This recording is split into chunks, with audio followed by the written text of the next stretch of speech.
Welcome back. It's 4:44 here as we can, continue to track Tropical Storm Rafael. This storm expected to grow in intensity over the next few days and then eventually enter the Gulf of Mexico. And here's where we stand right now. Here's what I do know. It's going to enter the Gulf around Cuba and the Havana area later Wednesday.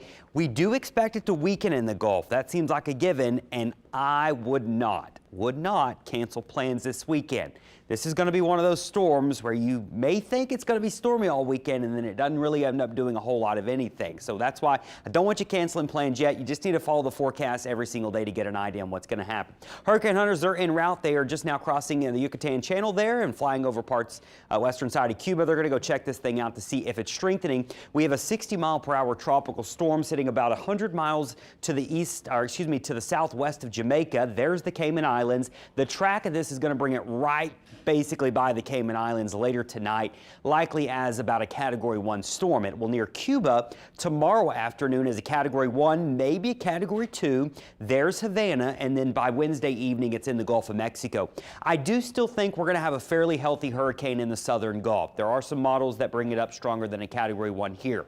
So it is going to look frightening if you're looking at it from New Orleans, and it's looking right at you, coming at you. But we do think the weakening will begin sometime on Friday, into Saturday, and then into Sunday. So notice it's slowing down and it's weakening. And then the storm, I would not walk in on the center of this cone.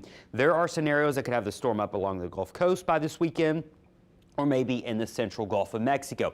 That is a classic example of a storm that is getting sheared, meaning wind shear is hitting it and just ripping this thing apart. Excuse me. So through Thursday, the track is fairly certain. This is where things get uncertain, and if you're a spaghetti plot watcher, I can explain why they're showing all sorts of different scenarios. Whenever you have a storm that's getting sheared, the low-level circulation will often get detached from the rain with it, and so all the rain will get blown this way, whereas the center may keep tracking to the west. So these models that are down here keep that center weakening and tracking west. This model has it coming with the rain that to get pulled this way.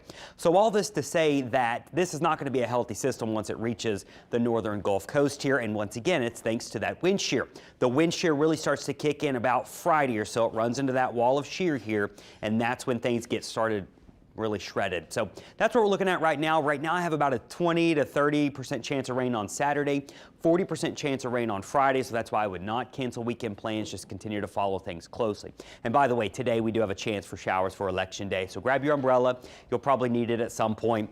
Temperatures will be in the mid-80s, and I already have a couple showers on radar this morning. Coastal areas, coastal flood warnings continue for Hancock and eastern parts of Orleans. Water's about 2.5 feet above normal, so we are seeing some minor flooding there along the coastal areas. That includes all of our coastal areas and along the lake. So waters are higher than normal right now, thanks to just persistent winds. Doesn't have anything to do with Rafael. So our 7-day forecast, we are watching the tropics closely for you, but at the moment my concern level remains low.